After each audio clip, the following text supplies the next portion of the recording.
디모데전서 1장 1절 2절입니다.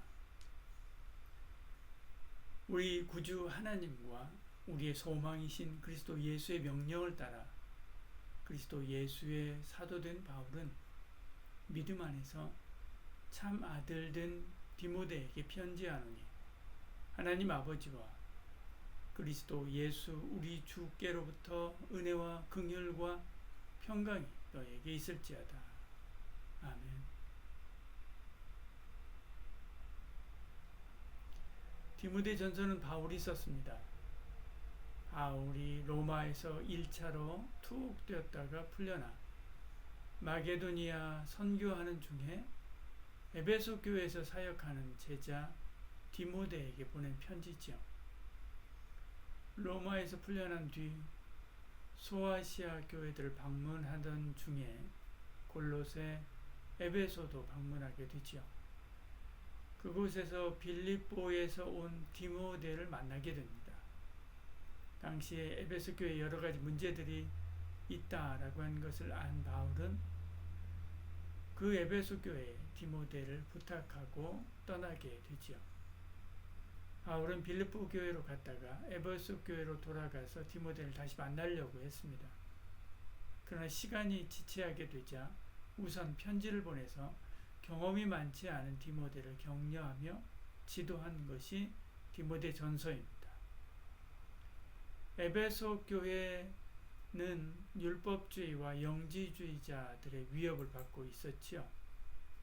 율법주의자들은 예수님을 믿기는 믿어도 모세오경의 율법을 지켜야 구원받는다라고 주장했습니다. 영지주의자들은 예수님의 신성은 인정하지만 인성은 인정하지 않았습니다.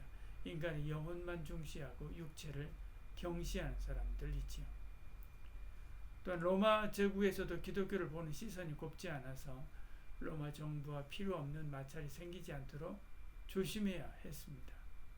교회 안에서도 남녀가 같이 예배드릴 뿐만 아니라 오히려 여성의 수가 많고 주도적인 역할을 하는 것이 논란이 되었습니다.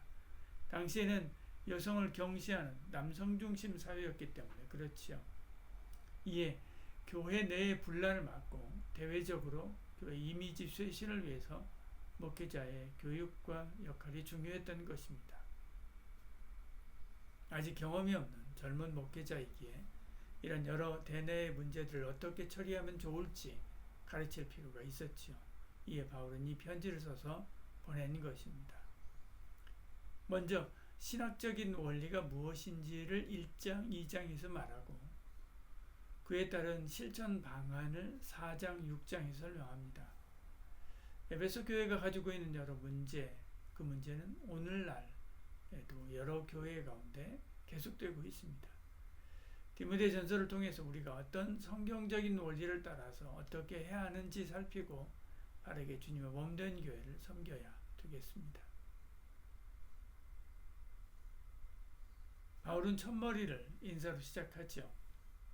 자신을 소개하기를 구주 하나님과 소망의 예수님의 명령을 따라 된 사도라고 이렇게 말합니다. 1절에 구주 하나님과 우리의 소망이신 예수 그리스도의 명령을 따라 그리스도 예수의 사도된 바울은 이렇게 이야기하죠. 오늘 우리도 그렇습니다. 구주 하나님과 소망의 예수님의 명령을 따라 집사로, 권사로, 장로로, 목사로 부름받았지요. 그러므로 예수님 말씀을 따라 사역하고 구주 하나님께 충성해야 됩니다. 2절에 믿음 안에서 참 아들된 디모데에게 편지하노니 하나님 아버지와 그리스도 예수 우리 주께로부터 은혜와 긍휼과 평강이 너에게 있을지어다. 그렇게 말씀하죠. 바울은 디모데를 참 아들이다 라고 이야기합니다. 당시 헬라와 로마에서는 스승과 제자를 부자 관계로 묘사했습니다. 이처럼 바울은 디모데에게 복음 전하고 양육하여 제자 삼았지요. 그래서 참 아들이다 라고 부르는 것이죠. 바울은 디모데를 위해서 은혜와 긍휼과 평강을 선포합니다. 일반적으로 은혜와 평강을 말하던 바울이 여기서만은 은혜와 긍휼이라고 하면서 긍휼을 말합니다. 이는 어려운 사역을 맡은 그에게 하나님의 긍휼이 필요했기 때문에 그렇겠지요. 오늘 우리에게도 이런 하나님의 긍휼, 곧 하나님의 사랑과 위로가 넘치기를 소원합니다. 기도하겠습니다. 은혜와 긍휼의 하나님, 우리에게 참 소망을 주신 주님을 찬양합니다. 바울이 디모데를 격려한 것처럼 우리도 서로 위로하고 세워가게 하여 주시옵소서.